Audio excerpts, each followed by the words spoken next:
Well, it finally happened. Apple's September event is now over, and we got a lot of things to talk about. So I have my handy dandy MacBook over here with a list of everything that was released today. So to start off, we have the Apple Watch Series 9, which is actually a much bigger improvement, I think, than anyone thought it was going to be, as while it was just an S9 chip update, it was also a lot more than that. So there were no new sensors, but there were a lot more chips. So we have the new S9 chip, which is supposedly going to be a lot faster than the Series 8 chip, the Series 7 and 6 chip that has come before it.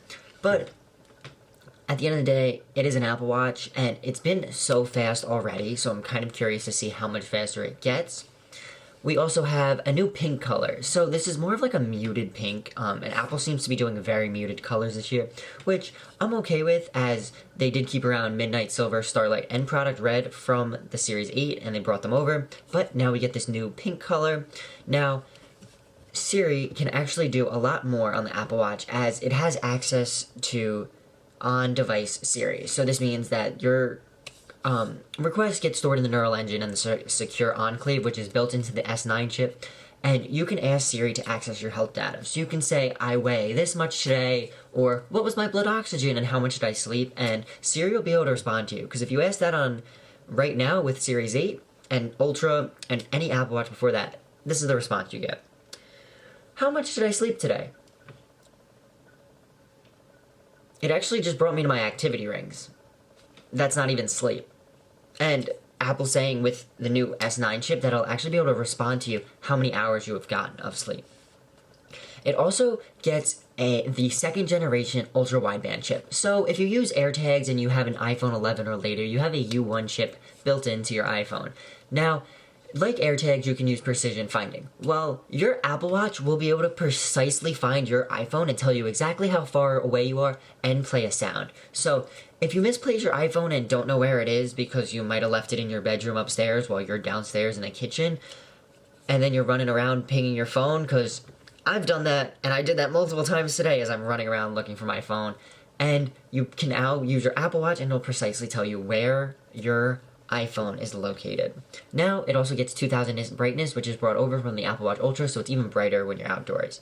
And Apple also brought out a new double tap feature, so if you double tap with your index and pointer finger, double tap, you can interact with the watch. Now, I actually really like this feature because if your hands are full, it's designed to just double tap and keep using your watch. But this is already kind of a feature with accessibility options, so I'm wondering if there's more magic going on here with the Series 9, because Apple said it's going to use the biggest button essentially on screen. So if you're like trying to snooze an alarm, double tap, your alarm will be snooze, answer a phone call, hang up the phone call, because it essentially is the biggest button on the screen, but we'll find out. Now, we did actually lose leather bands and leather accessories entirely, so unfortunately, if you loved leather, doesn't look like we're going to have them anymore, although third parties will definitely have leather cases, but we will no longer have official Apple Watch bands in leather, Apple accessories in leather. So, if you're like me who has a leather wallet and MagSafe,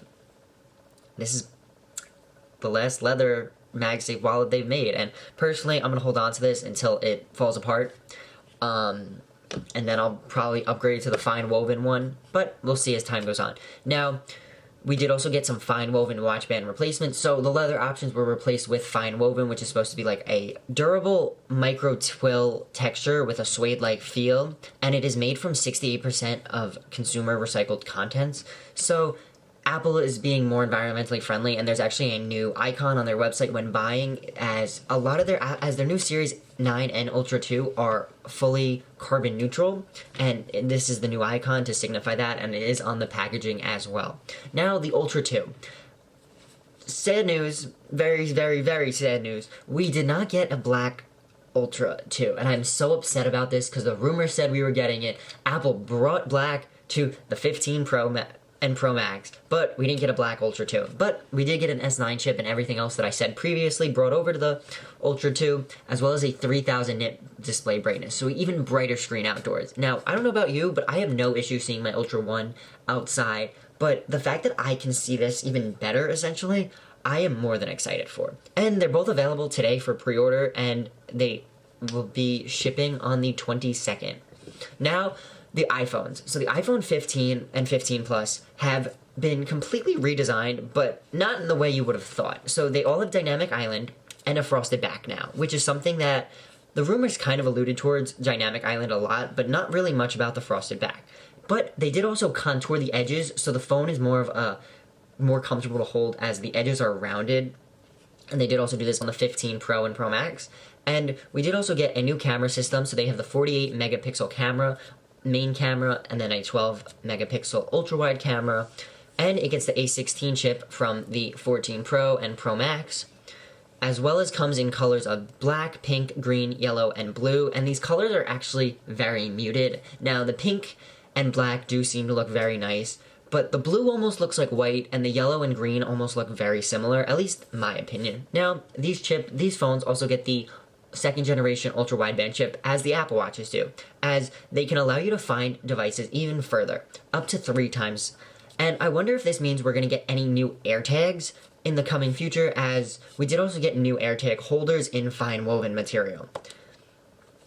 But we'll have to find out. And you can now also find your friends using Find My with AirTag integration. Now, I am kind of curious if this is going to be only iPhone 15 exclusive, or if you have a new Apple Watch, maybe. If your friend has a newer Apple Watch, you can track them through that. But it's all encrypted, it's all through Find My, and I wonder if there's an option that you can allow or disallow this, but we'll find out soon enough when the iPhone 15s are released. Now, there is also a roadside assistant via satellite using satellite connectivity for all the iPhone 15s. And this was pretty impressive because Apple has introduced satellite connectivity with the 14 series, and now they're just building on the network even more than it already was.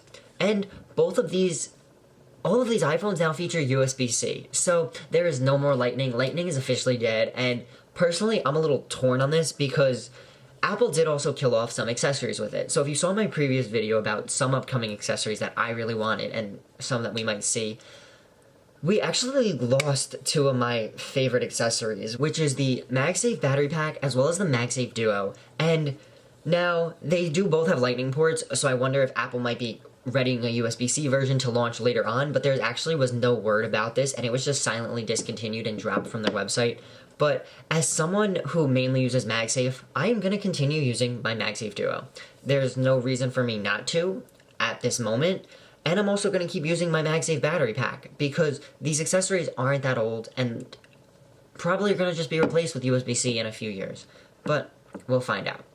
Now, you can also charge your AirPods or Apple Watch using a USB-C charger. So you'll plug in the USB-C end to your iPhone and then either the USB-C end into your AirPods or your Apple Watch if you're using the Apple Watch charger. And as I said before, we got some new fine woven cases and a new AirPods Pro 2 case in USB-C. But now the big one, the 15 Pro and 15 Pro Max. So we got a titanium frame using grade 5 titanium, a new action button, which might have actually 2 features. We're not 100% sure on this at this moment, but it has a ring. It still has the mute option if you press and hold on the button, but if you press on the button, it seems to do the other option that Apple will allow the user to set, and it seems to have an amazing interface. And now these are actually the lightest Pro models ever, and I've actually already seen some comments on Twitter from people who were at the event and have hands-on that the Pro Max, the 15 Pro Max, is lighter than their 14 Pro, which is absolutely insane, as Apple said they made the phones thinner using their thinnest bezels ever, and the titanium is a lot lighter, so the phones essentially are a little smaller than they've been in the past, but they're also not.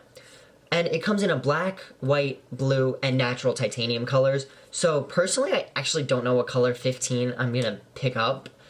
I'm leaning towards the white titanium, which is actually going to be the first year I've had a white color iPhone since the iPhone 6S. But that's just me. And now we also got an A17 Pro chip in these phones, which can handle gaming like the Xbox Series X and the PlayStation 5, which I think is absolutely insane that we're getting console level gaming on our iPhones. Now, I am also very curious about the heat and how well the iPhone's going to be able to dissipate heat, because titanium is a stronger metal and gets a lot hotter, and the heat can't dissipate as well as it can through other materials, but I believe the back still is glass. Now, the Pro Max does also get some specific camera features, such as a 5x optical zoom using the first time ever periscope lens on the iPhone, as it has 120mm focal length, and you can also set which millimeter length you want to use of the cameras as you're using them. And you can also capture spatial video for Vision Pro, which is a feature a lot of people actually saw coming, because why would you introduce it on Vision Pro? Because not everyone's going to be wearing their Vision Pro headsets out and about, so to introduce the feature on Vision Pro and then not have a way to capture it from an iPhone kind of made no sense. And now the Pro is starting at the same price of $999 with 128 gig storage, but the Pro Max is going up to 256 gigs of storage at $1,200 US. Now, it's actually the same price as it was for the 14 Pro Max, but we're not getting 128 gigs, so it's a little different. But overall, these are the big things we got from Apple's event, and I want you to let me know with a comment down below, and subscribe for my hands-on when my iPhone 15 Pro Max comes in, as I'm more than excited for this phone to come out, as well as the Ultra 2, as I did pick it up. I'm not sure if I'm going to keep it yet, but time will tell. And I want you to remember, today's a good day to make a great day, and I'll talk to you in the next one. Peace.